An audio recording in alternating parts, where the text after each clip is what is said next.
Hello and welcome to Gardening at 58 North. So in this video I'll be transforming this neglected succulent here, and I'll be getting it back into a nice compact shape and a much healthier plant as well. So when you're growing succulents, this can quite often happen. It's quite a common occurrence with a lot of succulents. This plant, for example, is a Malforia thunbergii. Anything that grows in a similar way to this can get to this state quite easily. So a lot of the jade plants and things like that as well. A lot of succulents that aren't cacti basically can start to look quite straggly and messy like this after several years. The main cause of it is the lack of light, and it will just get long straggly stems and they'll just really start to look unsightly. You'll also get a lot of the leaves coming off as well. So you can see this one here, very few leaves on it now. It's really needing some good attention to bring it back to full health. So first of all, I'm going to go in and give this a clean, see what we're doing, and then I'm going to start pruning bits off, and we're going to reduce it down to a more compact size and use the bits that we cut off as cuttings to make a more densely filled pot. Now fortunately it's very easy to take cuttings from a succulent plant, so what I'll be doing on this is I'll be taking off all these long leggy growths. If I left these to grow, even if it had a sunnier position from now on, what would happen is we'd get a little bit of greening from further back here, but we'd keep these very long leggy growths. So we want to really take them off and allow it to regrow in a much bushier shape. So what I'm going to do is, you can see down here in the main part of the plant, we have some nice new shoots coming up, so it can regrow from that section. So what I'm going to do is cut these back hard, these long shoots, and we're going to get some regrowth back where these other bits are resprouting from. So I'm just going to go hard here with nearly all of this. And we're just going to be left with this as our main plant. So now what we need to do is we need to tidy up this plant, have it in a much nicer appearance. So you can see there's quite a lot of dead material on it. It's not looking too great. So we'll get this tidied up now and take off these old leaves. So you can see here there's lots of old dead leaves on this plant. What I'm going to do is just carefully pull them off. I'll just carefully pull back on the leaf and the old leaves should come off. I don't want to force it though and cause any damage to the stem of the plant. But generally with the succulents, if the leaves are starting to die, they should come off fairly easily. So we'll just take this off, and it will improve the appearance of the plant, and it will also allow the plant to get a bit more air circulation, which is also good for it. What can also happen is if you've got a lot of dead leaves on the succulent stem, that stops the stem from photosynthesizing if the leaves are completely dead, and that extra light that you get on the stems from now on can sometimes encourage some side branching, so that should hopefully encourage some more branching for us. There's also a tiny bit of dead you can see just here, so I'm going to try and cut that out without getting into any of the other bit of the plant. So there we go, and that's the main plant now tidied up. Not too much dead left on that, but it still doesn't look too healthy. It will perk up though once it gets the right growing conditions. So now it's time to work on the cutting material. Now with most succulents, they do grow really nicely from cuttings. What you're wanting to do is cut the plant off just below a couple of leaves. So when looking at this one, for example, I've got a couple. I want to cut a cutting off about this length. We've got some leaves just down here. So what I'm going to do is I'm going to cut that off just below those two leaves, and that of course that will be a nice bit of cutting material. Now because these leaves do actually go right to the bottom of that bit of stem there, what I'm going to do is I'm just going to peel those lowest leaves off so that they're not going to be buried when I put them in the ground as a cutting, and that's how my cutting material is going to be. So I'm just going to go ahead now, do the same with the rest of this. Just take off these, take some new cuttings, which I will then put in the pot. Pull off any of the lower leaves so that they're not buried when I put them in the soil. And as I'm going along, you can see this stem in particular, it has a lot of new growth coming on it. So all of these can be separated into cuttings as well.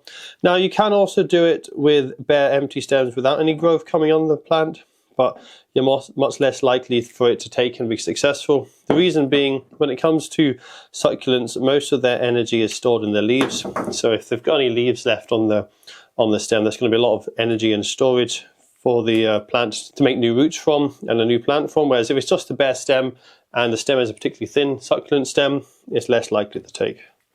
So I'll just go ahead now, continue the theme here of tidying up all these straggly stems and making nice cutting material.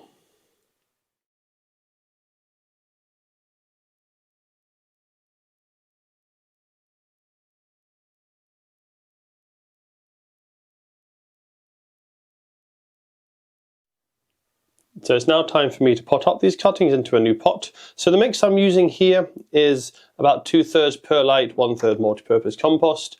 You can also buy succulent and cacti compost as well. Anything that's really free draining basically for growing succulents, especially if you're taking cuttings.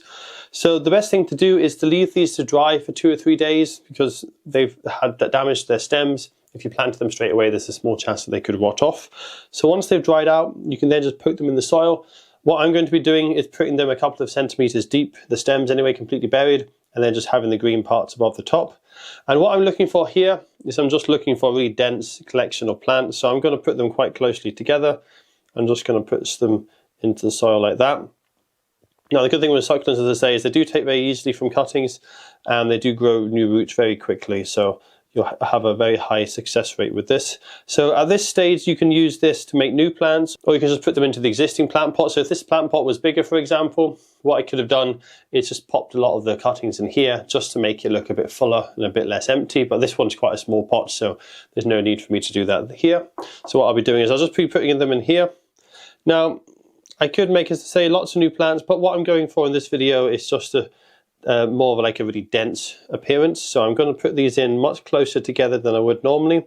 Normally I would go like this and that would be fine for a density of planting.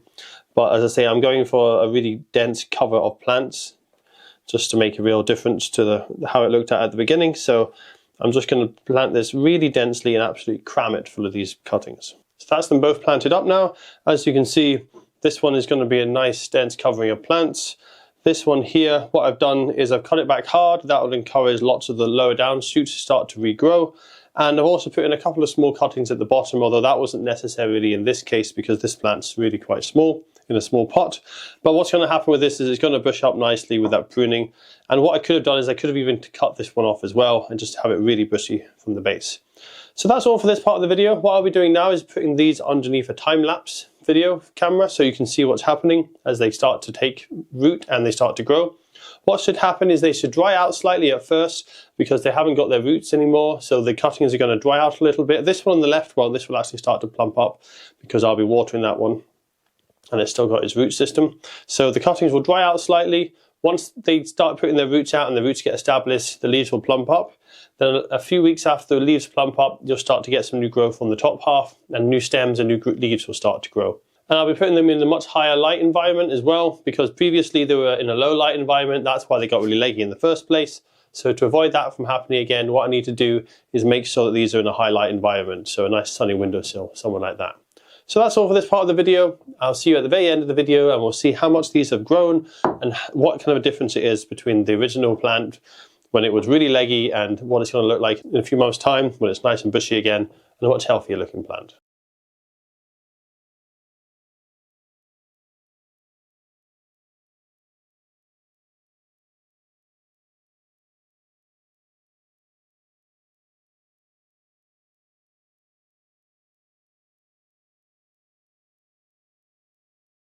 So it's several months later and as you can see, we now have two much healthier looking plants. Well, actually a lot more than two. We've got the one original plant, which is nice and bushy. Unfortunately, only the one of the cuttings I put in here survived, but that's fine. It's still a nice bushy looking plant.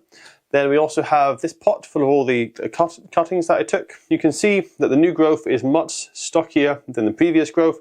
That's because of how this is in a very high light level environment. And I've been quite careful with the watering to keep it fairly dry in the winter season when it's low light level. And that has meant that we've got this lovely stocky plant.